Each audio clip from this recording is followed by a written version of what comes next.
જેતપુરમાં દેશી દારૂની ખેપ પકડવા ગયેલી પોલીસ ટીમ પર હુમલાની ઘટના બની છે, જેમાં એક હેડ કોન્સ્ટેબલ ગંભીર રીતે ઇજાગ્રસ્ત થયા છે। ત્યારે આ ઘટનાની જાણ થતાં જિલ્લા પોલીસ વડા સહિતના ઉચ્ચ અધિકારીઓ હોસ્પિટલ ખાતે દોડી ગયા હતા। જેતપુર પોલીસને બાતમી મળી હતી કે એક કારમાં દેશી દારૂની ખેપ થઈ રહી છે, જેના કારણે પોલીસે કારને રોકવાનો પ્રયાસ કર્યો હતો। ત્યારે કાર ચાલકે વાહન મૂકી ભાગવાનો પ્રયાસ કરતા પોલીસે તેનો પીછો શરૂ કર્યો હતો। આ દરમિયાન ભાગી રહેલા બુટલેગર દિલીપ શેખવા નામના આ શખ્સે હેડ કોન્સ્ટેબલ પર છરી વડે હુમલો કર્યો હતો, જેમાં પેટના ભાગે હુમલો કરવાનો પ્રયાસ થતા બચાવમાં હેડ કોન્સ્ટેબલના જમણા હાથમાં ગંભીર ઈજા પહોંચી હતી। તો બીજી તરફ પોલીસથી બચવા ભાગી રહેલો શખ્સ હાઈવેના ડિવાઈડર સાથે અથડાતા પોતે પણ ઈજાગ્રસ્ત થયો હતો। બંનેને સારવાર માટે હોસ્પિટલ ખસેડવામાં આવ્યા હતા। આ ઘટનાની જાણ થતાં રાજકોટ રેન્જના આઈજી અને જિલ્લા પોલીસ અધિક્ષક સહિતનો ઉચ્ચ પોલીસ કાફલો જેતપુર સરકારી હોસ્પિટલ પહોંચ્યો હતો। અધિકારીઓએ ઈજાગ્રસ્ત હેડ કોન્સ્ટેબલની મુલાકાત લઈને તેમની તબિયત અંગે જાણકારી મેળવી અને સમગ્ર ઘટનાની વિગતો મેળવી હતી। પોલીસે સ્વિફ્ટ કારમાંથી 200 લીટર દેશી દારૂ, એક છરી અને મોબાઈલ ફોન સહિતનો મુદ્દામાલ કબજે કર્યો છે। સમગ્ર મામલે જીવલેણ હુમલો કરનાર દિલીપ શેખવા, દારૂ મોકલનાર જૂનાગઢના કાના માલધારી તેમજ દારૂ મંગાવનાર જેતપુરની રેખાબેન વેગડા સામે ગુનો નોંધી વધુ તપાસ હાથ ધરી છે।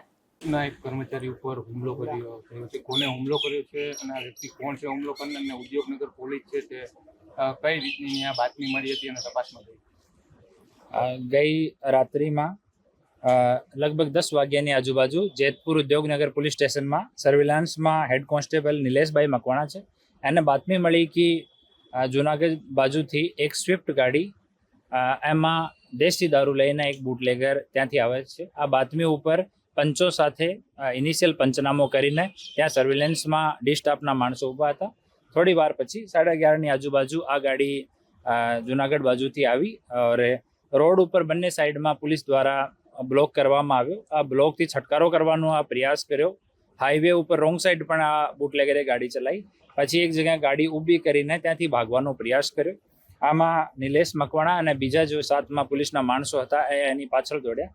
જ્યારે એને પકડ્યો તો આ જો આરોપી છે આ છરીથી આ નિલેશ મકવાણા ઉપર હુમલો કર્યો, જેમાં આના હાથ ઉપર ઈજા આવી છે। પછી આને કાબૂમાં કરવામાં આવ્યો, છુટકારીને પછી ભાગ્યો તો બેરીગેટ અને ડિવાઈડરથી અથડી ગયો। એના પગમાં 3 જગ્યા ફ્રેક્ચર થયો છે। એની સારવાર અહીંયા પહેલાં સિવિલ હોસ્પિટલમાં પછી એક પ્રાઇવેટ હોસ્પિટલમાં આરોપીની કરાવવામાં આવી છે। એમાં જેતપુર ઉદ્યોગનગર પોલીસ સ્ટેશનમાં પ્રોહિબિશન સાથે અટેમ્પ્ટ ટુ મર્ડરનો ગુનો દાખલ કરવામાં આવ્યો છે। અને આ જો આરોપી છે દિલીપભાઈ શેખવા, એની ઉપર ટોટલ 8 ગુના દર્જ છે।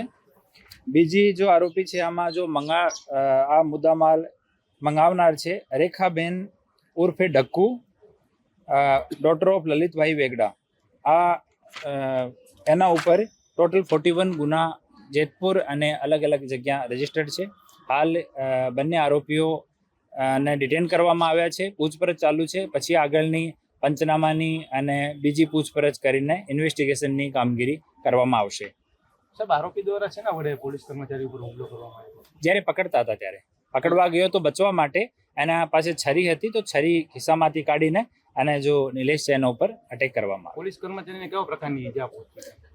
અને હાથમાં અને પગમાં ઈજા છે। હાથમાં આ છરીનો જે ઘા છે આ છે અને પગમાં બ્લન્ટ ઈજા છે।